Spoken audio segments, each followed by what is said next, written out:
council members, Sheriff Rutherford, Supervisor Holland, honored guests, and my fellow citizens. Thank you for this opportunity to present the proposed City of Jacksonville's budget.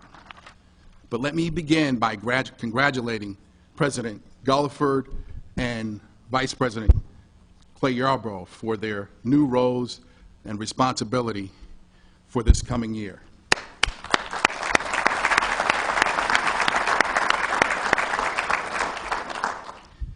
I want to acknowledge the hard work and dedication we see from each of you on City Council.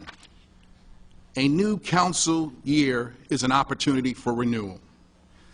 Let's embrace that opportunity to maintain physical discipline and build on successes we have achieved together.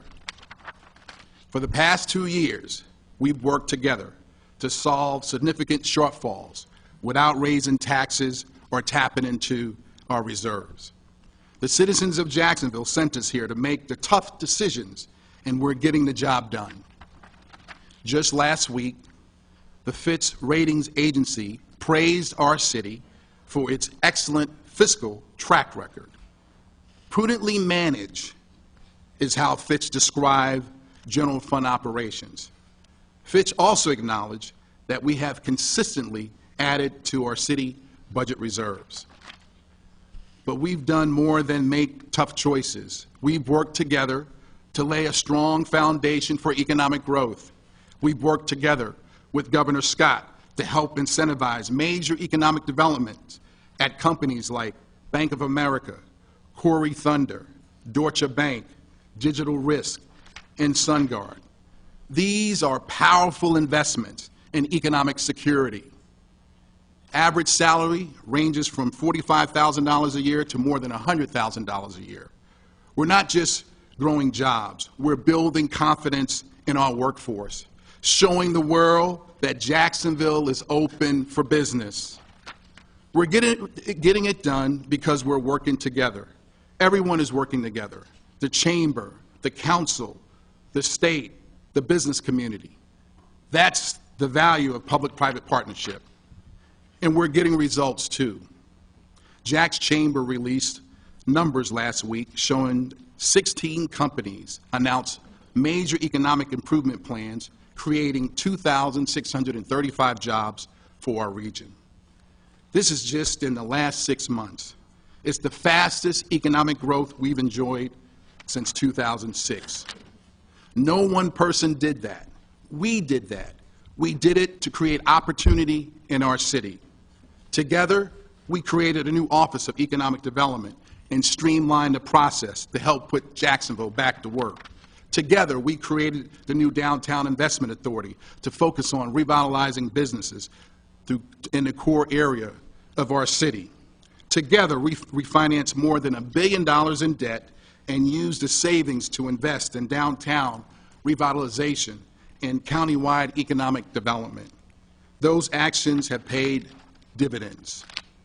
Consider that in July 2011, Jacksonville's unemployment rate was 11.2%. Today, it is 7%. 20,000 people have left the unemployment rolls in 2 years. Forbes ranked Jacksonville the number 3 in the city in America to find a job. Housing starts have increased by 22% this year.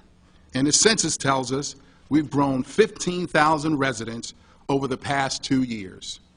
We're gaining momentum because we've worked together to build the right environment for economic growth and business development. After years of declining revenue, the property appraiser is beginning to see signs of a turnaround. But we're just getting started. While our economy is moving in the right direction, the growth has been slow to find its way into city revenues. For the 3rd year in a row, we have a significant budget deficit to close. And for a 3rd year in a row, I'm presenting to you a budget that closes a deficit without raising taxes or tapping into city reserves. I respect that there are different opinions about raising taxes, but I cannot and will not support a tax increase. That's not the solution. Our economy may be growing, but the growth is fragile. Housing starts may be up, but the Jacksonville area still has the third highest metropolitan foreclosure rate in the nation. Many of our fellow citizens have struggled to remain in their homes, keep their jobs, and get back on their feet. When I hear the call to raise taxes, I think about senior citizens on fixed incomes who struggle to pay their electricity bill each month. I think about the families that need every dollar in the struggle to make ends meet. Let me be clear. I will not add to their struggles by asking them to bear the burden of higher taxes. We should be making it easier, not harder, for our neighbors to find economic success. We should be making it easier, not harder, to support small business and entrepreneurs. We should be making it easier, not harder, to help the next generation get a quality education and go to college. Councilman Robin Lum said it best when he recently emailed the constituent to say that raising taxes was the wrong solution. I agree, and I urge you to hold the line. Protect our taxpayers and our economy, as you have done for the past 2 years. This budget, we had to eliminate more than $60 million in spending to keep us living within our means. If this budget passes as presented, Jacksonville Public Libraries will have to close 6 branches and reduce hours system-wide. The Parks and Recreation Department will have to close nearly 3 out of every 4 of its community centers.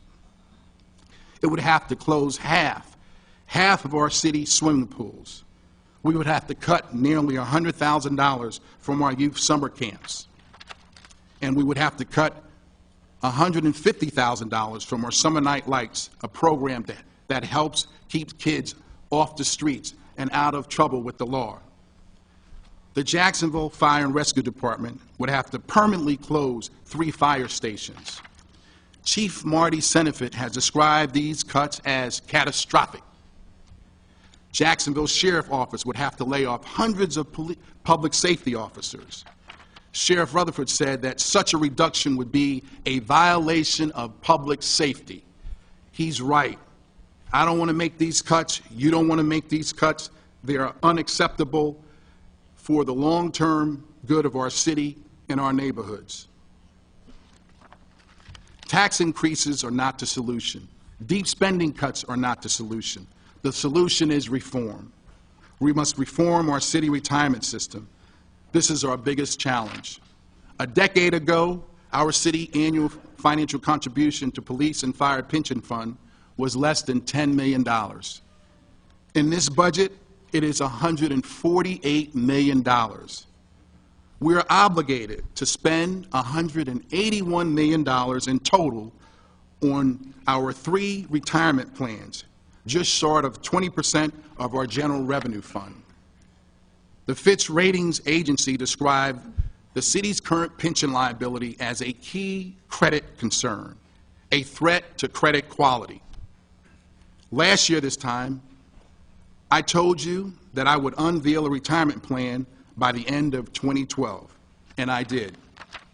We went one step further and actually reached an agreement that you can pass into law. Right now, the reform agreement for public safety employees is before you. This is real reform. It protects taxpayers and respects city employees. It will make some of the most aggressive retirement benefit changes in the state of Florida, surpassing even the well-established Florida retirement system.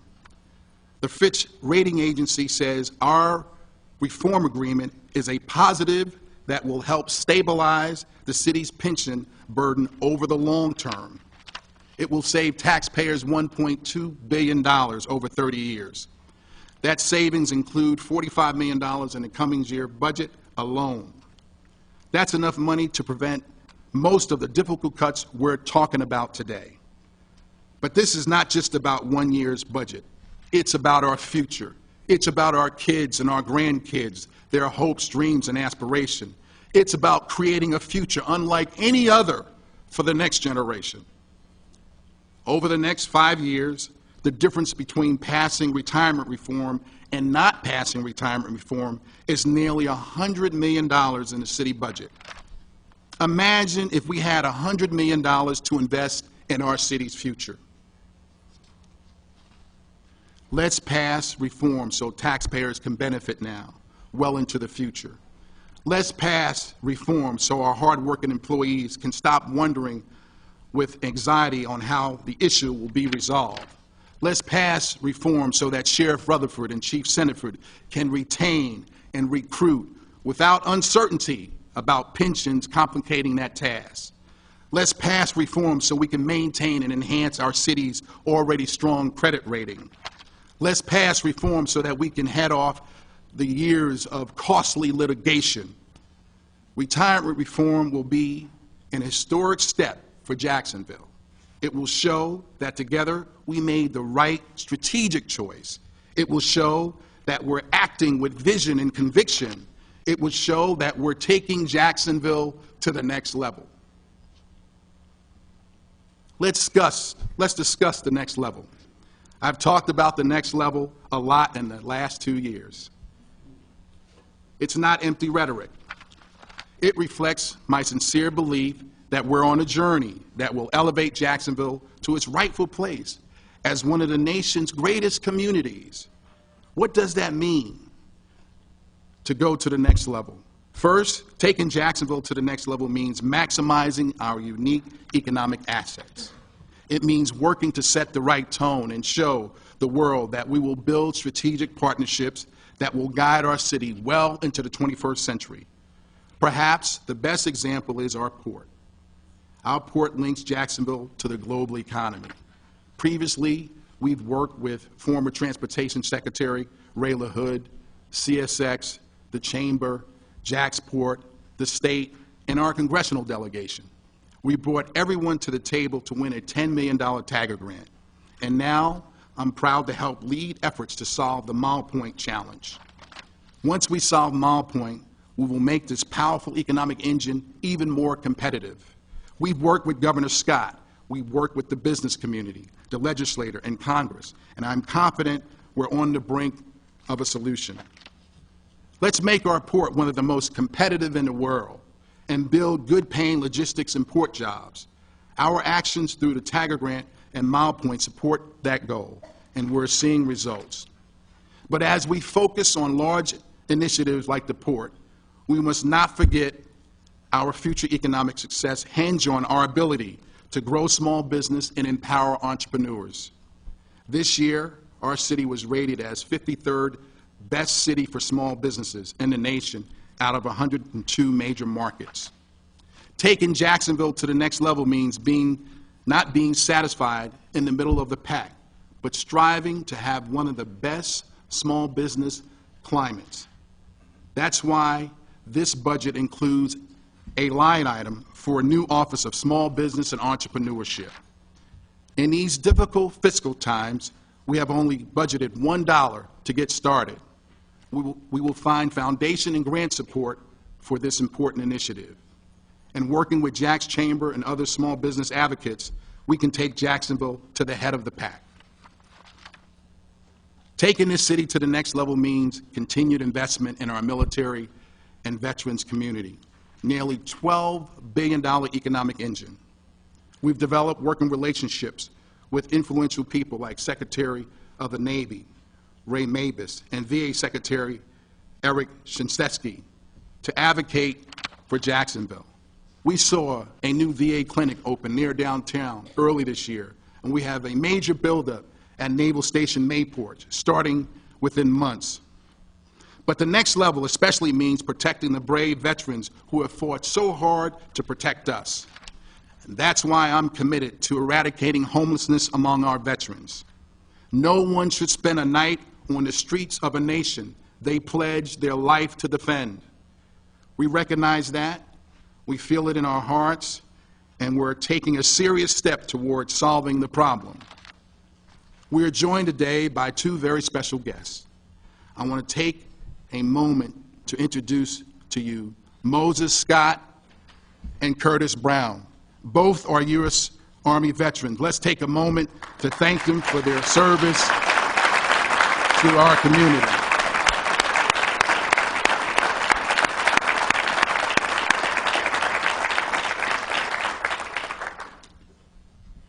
They served our country before they fell on hard times. Both became homeless, and both got back on their feet with the help from our new Homeless Veterans Reintegration Program. They got jobs at the University of North Florida.